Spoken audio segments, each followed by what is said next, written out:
રખડતા શ્વાનના મુદ્દે આખરા પાણીએ હવે સુપ્રીમ કોર્ટે તમામ રાજ્યોને આદેશ કર્યો છે। રખડતા શ્વાનોને શેલ્ટર હોમમાં મોકલવાનો હુકમ કર્યો છે, ત્યારે હાઈવે રસ્તા પરથી રખડતા શ્વાનોને હટાવવાનો આદેશ કર્યો છે સુપ્રીમ કોર્ટે। સ્કૂલ હોસ્પિટલમાં ન દેખાવા જોઈએ રખડતા શ્વાનનું વેક્સિનેશન હાથ ધરવામાં આવે તે ખાસ વાત નોંધી છે સુપ્રીમ કોર્ટે અને આદેશ કર્યો છે।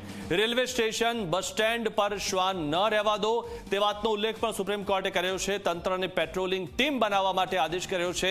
આદેશને 2 મહિનાની અંદર લાગુ કરવા સુપ્રીમ કોર્ટે આ હુકમ કર્યો છે।